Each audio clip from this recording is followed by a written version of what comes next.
Hello there, fellow night owls, and welcome to tonight's gentle waltz back in time. Tonight we'll be diving into the fascinating but also tragic life of the medieval court jester. Before we begin our journey back in time, I'd love to know who I have the pleasure of storytelling to this evening. If you're feeling up to it, please leave a comment sharing where in the world you're listening from and what time of day it is for you right now. Are you curled up in bed, ready to call it a night? Settling in for an afternoon nap? On a long journey, hoping to catch some shut-eye? Wherever you are and whatever time it may be, I'm honoured to be your companion as you unwind. If you enjoy mellow, meandering explorations of history like this one, I warmly invite you to subscribe to this podcast. We'll be embarking on many a drowsy voyage through the centuries, meeting colourful characters and pondering the great tapestry of human experience, all in the spirit of bringing you some restful entertainment. Tonight, we'll be venturing back to the Middle Ages, a time of grand castles, noble knights, and powerful monarchs ruling over feudal lands. But amidst all the pageantry and solemnity of the royal court, one figure stands out for his bright colours, his impudent wit, and his mysterious smile. He is the court jester, that mischievous entertainer tasked with amusing the king and his courtiers with jokes, songs, and clever antics.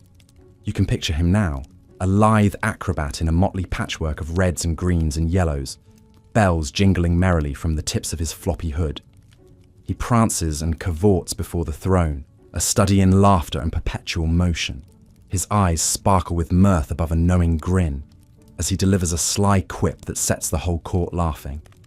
But as we'll soon discover, there is more to this mirthful character than meets the eye. Behind the jester's carefree exterior lies a poignant, often tragic story, one that illuminates the complex realities of life in a medieval royal court. The jester may play the fool, but his is a role rich in irony and contradiction.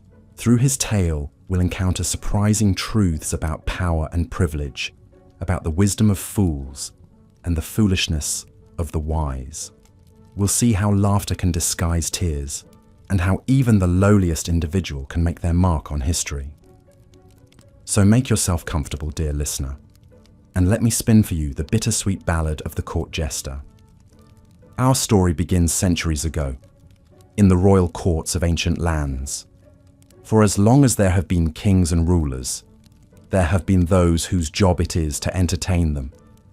In the palaces of pharaohs and emperors, fools and jesters crafted their arts of amusement, winning favour with their antics.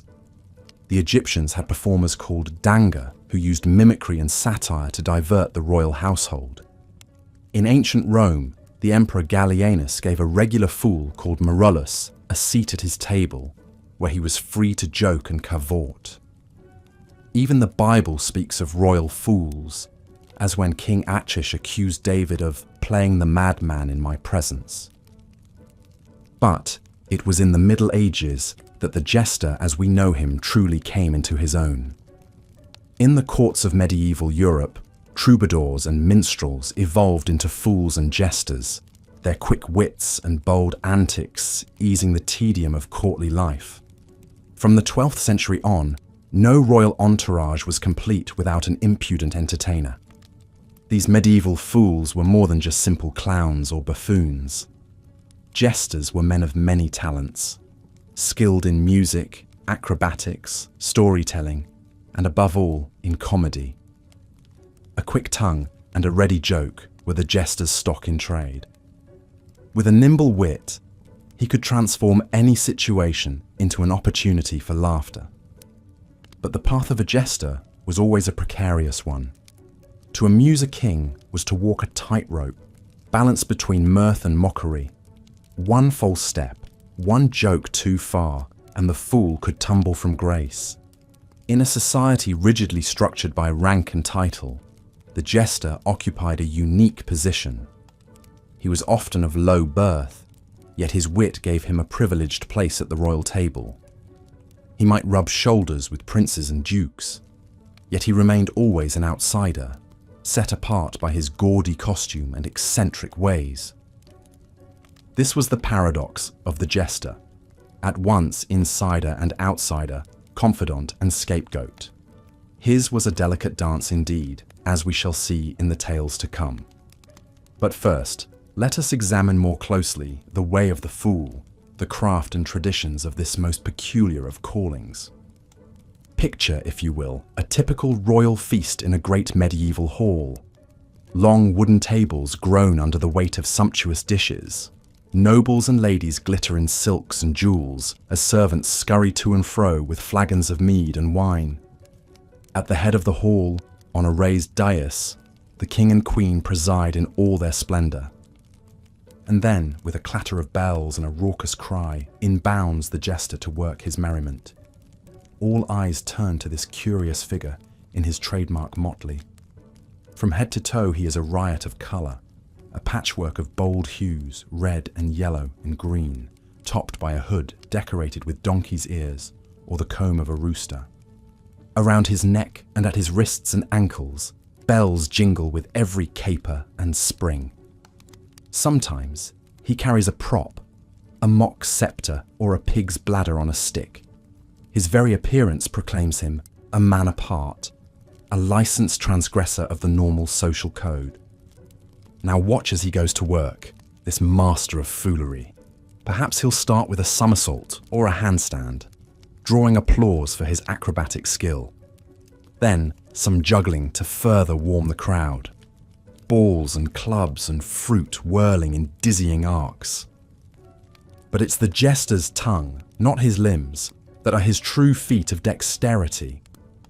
He'll launch into a barrage of jokes and puns, spinning outrageous stories, hurling good-natured insults.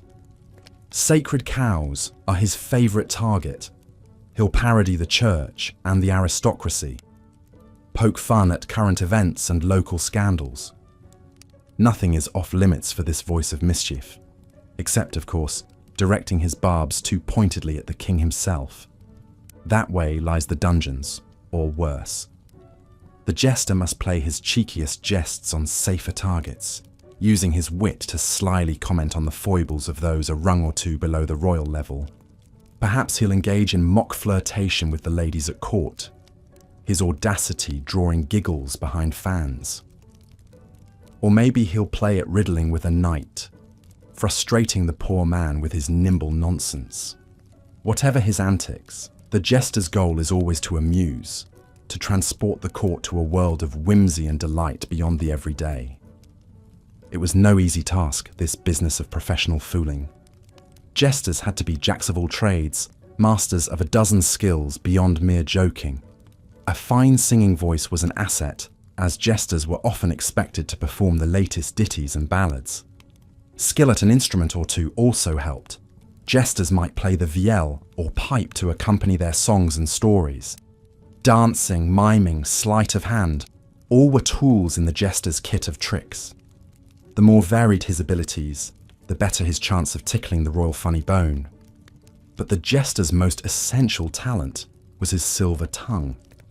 In an age when most people were illiterate, the jester was prized as an entertainer who could spin stories and clever turns of phrase. Many were poets in their own right, authors of ditties and rhymes that have come down to us through the centuries. Take, for example, the English jester John Scogan, who served the courts of Edward IV and Henry VII in the 15th century. Scogan was renowned for his quick wit and his way with words. In one famous incident, he was asked by Queen Elizabeth Woodville to compose a poem on a lady's hair that resembled a beard. Without missing a beat, Scogan rattled off this rhyme. Her face is fair, her beard is brown, a marvel sure to make men frown. But yet in sooth it is no beard, it is a mask for to be feared. With verbal gems like these, jesters won fame and favour in their day. But as we'll see, not every fool fared so well in the tricky business of royal humour. For every Scogan celebrated for his cleverness, there was a jester like poor Tom Skelton. Skelton's